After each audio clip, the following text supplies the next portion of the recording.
March 2nd, 2018 wasn't another regular boring morning. In those early hours, Corey Shaughnessy would fight for her life while her husband Ted would slowly die in their home. Hello and welcome to another episode of Coffee and Crime. So grab your coffee and let's talk some crime.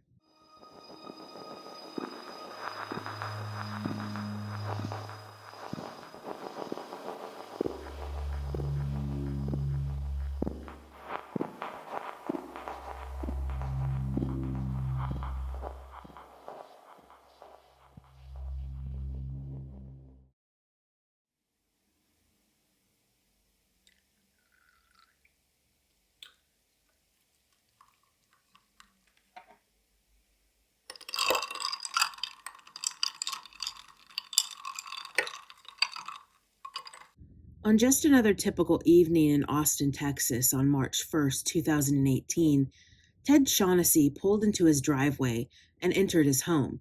His wife, Corey Shaughnessy, welcomed him as usual, and they sat down to have another meal together. Nothing out of the ordinary happened. It was just another night for them. Growing tired, both Ted and Corey went to bed in the safety of their own home.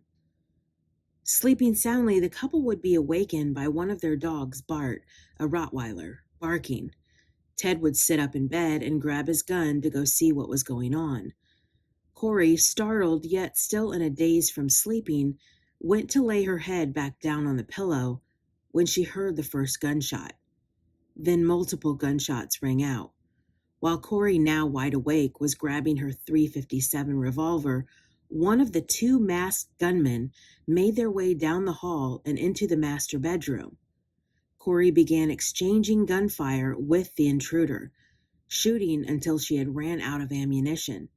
She flung herself into the couple's closet and dialed 911. In there, she begged for help, and while on the phone, Corey could hear her husband moaning. 55-year-old Ted Shaughnessy was slowly dying from his wounds. The 911 operator encouraged Corey to make her way to the front door, where emergency responders and police were arriving.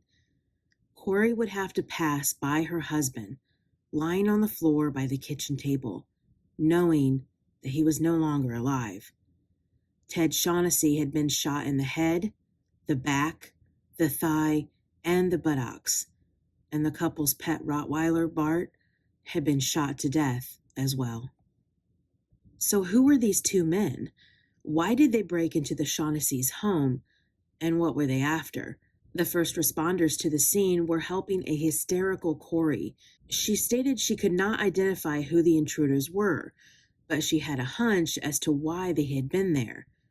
Ted and Corey Shaughnessy were owners of Gallerie Jewelers, located at 3500 Jefferson Street, suite number 105 in Austin, Texas, since 1995. The couple was well liked, and Ted was the face of the store, always knowledgeable and friendly. They knew that being in the jewelry business could put a target on their backs, so preparing for the worst, the couple would invest in multiple guns for their protection. Corey and Ted would have close to 20 guns in their home at the time of the break-in. Still at the scene, Corey would make a heartbreaking call to the couple's only child, their son, Nick. Frantic, 19-year-old Nick and his girlfriend Jackie Edison drove from their College Station, Texas home to the Shaughnessy's home. They arrived around 8 a.m. to the home covered with crime scene tape. Corey, Nick, and Jackie were asked to come to the police station to answer questions. Still distraught and confused, Corey went through those early morning events. However, as the hours went by, Corey felt the shift from the investigators. She was sensing that they weren't treating her like a victim. They were treating her like a suspect. We've all seen this play out. Typically, the murder of a spouse can point to the spouse's wife or husband, but in this case, it was far more surprising. Inside the Shaughnessy's home, the investigators would find numerous bullet casings, broken glass, and bullet holes. The home looked like a battlefield. The bullet casings were not all the same type. Finding 40 and 380 caliber bullet casings would confirm there had been two shooters. And around the side of the house on the ground floor level, there was an open window leading the investigators to wonder if the intruders used this point of entry to get into the home. The screen to the window was taken off and set to the side. Where did this window lead to? It was an unoccupied bedroom where a drawer to a dresser was left open. In that drawer was another of the couple's gun cases that held a .40 caliber gun, but the gun was gone. Knowing that one of the guns used in the break-in and murder was a .40 caliber gun, the police realized this was an unlikely coincidence. After multiple interviews, Corey would return one last time to the police station with her attorney. She was angry and felt as if the investigators were pointing the finger at her. Ted and Corey had first met in the early 80s at a video arcade in Phoenix, Arizona. It was a chance encounter that turned from friendship and a love of jewelry to a love for one another. They married and opened Gallerie Jewelers. Wanting to start a family, the couple adopted Nick at 16 months old in 2000 from an orphanage in Ukraine. Their family was complete. Nick grew up with everything he could ever want. He loved animals and especially fast cars. Ted would drive race cars for fun and would bring Nick along to share in his love for the sport. In the following weeks, Corey needed money for the couple's business, so she tried to cash in on Ted's $1 million life insurance policy. She was the only beneficiary. Other than this, Corey had raised some red flags within hours of the murder. She stated there would be no funeral and inquired about having the house cleaned, but she wasn't the only member of the family who the police were suspicious of. The couple's son, Nick, was a suspect. At the scene, Nick was informed that his father was shot to death, and in response, Nick asked, "Did he suffer?" What an odd question to ask. And as the morning wore on, Nick and Jackie were less interested in talking to the police and more interested in talking with the media that had begun to gather.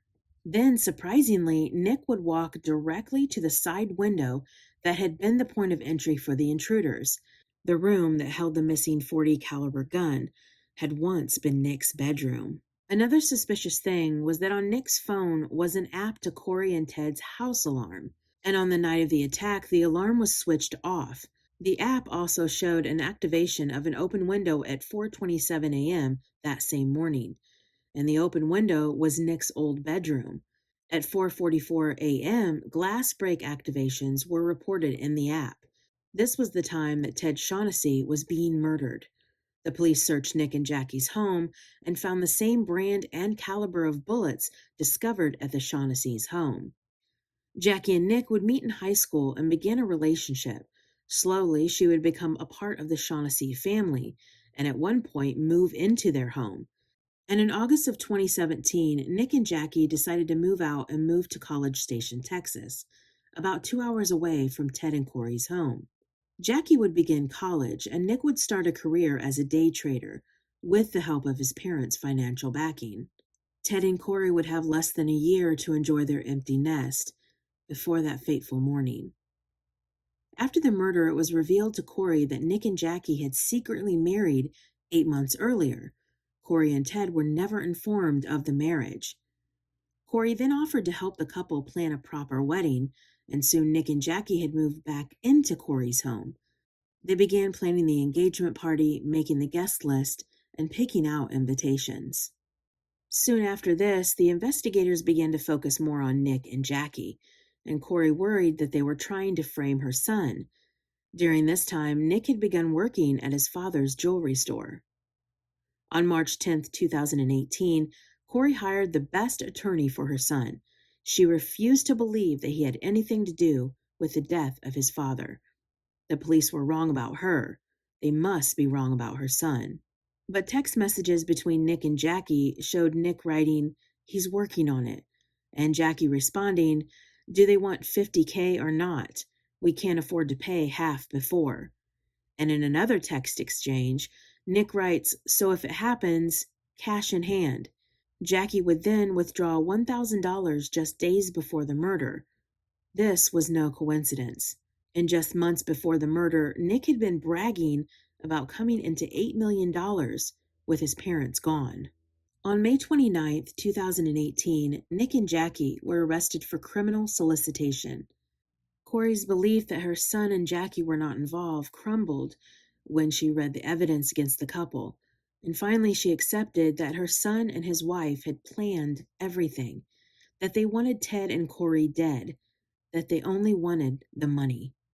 But who were the shooters? The text messages from Nick to Jackie seemed to indicate that they were going to pay someone to carry out the murders.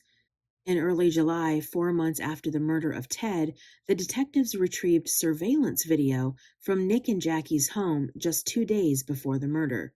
Nick is seen greeting two men at the door and welcoming them into the home. One of the men could be seen wearing a green t-shirt with a window company logo on the front. The detectives went to the company and found out the name of the man in the video. Cameron Vosbeck had worked for the company 4 years ago. They went to his home and met Cameron's wife, who instantly said, "I know why you're here. That kid who hired somebody to kill his jewelry store parents." Shocked, the detectives continued to listen to her story. She stated that a few months earlier, a man named Johnny Leone asked her husband to commit murder for money. But Cameron turned the offer down, and police eventually ruled Cameron out as a suspect. Next was to find this Johnny Leone, who was the second man identified in the surveillance video at Nick and Jackie's home. They would bring Johnny in for questioning. He told the detectives he was no murderer and that Nick had tried to hire him, but they were convinced he was one of the intruders. Johnny was then arrested for capital murder. Sifting through his phone, they found a man named Arion Smith. The two had been arrested for drugs a year earlier, and both had a lengthy criminal record. Interviewing Arion, he confessed and went through the night of the break-in and murder. He admitted to firing the fatal shot that killed Ted Shaughnessy. Arion also made a shocking request. He asked for the death penalty. He told the police where to find the missing .40 caliber gun that was stolen from the Shaughnessy's home. He was arrested for capital murder as well. A new prosecutor offered all three men a plea deal, plead guilty to a reduced charge of murder, and serve 35 years with the possibility of parole. All three took the deal. Then, in a disgusting turn, that same prosecutor offered Jackie Edison a deal, plead guilty to conspiracy of capital murder by terror threat, and receive just 120 days and 10 years probation. On October 17, 2023, Jackie walked out of jail basically a free woman.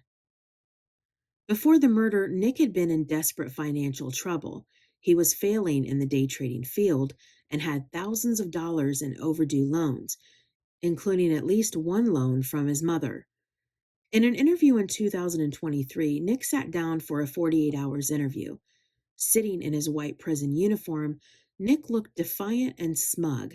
He's asked if he hired people to kill his parents, and he says yes, that he and Jackie participated in hiring Arion Smith and Johnny Leone to break into his parents' home and shoot them. Nick told 48 Hours that he never would have done it if not for Jackie. So it's her fault, not his. And for Jackie to only receive 120 days in jail is beyond wrong.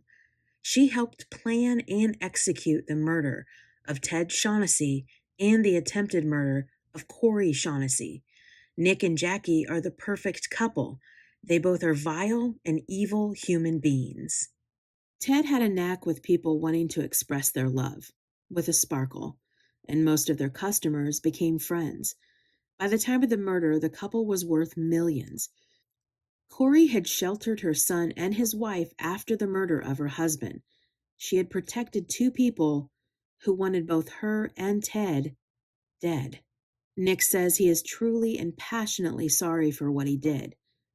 But is he really? No. He's just sorry that his mother survived and that he was caught. Nick stood to inherit his parents' money eventually, but Nick wasn't prepared to wait for that day. But now Corey is left with just memories of a love that stood the test of time, just like the many diamonds Ted would lovingly sell to his clients and friends, all because a selfish son cared more about money than his own father's life. Thank you for watching Coffee and Crime. Join me every Tuesday as I delve into the darker part of our society with another episode of Coffee and Crime. I'll see you next time.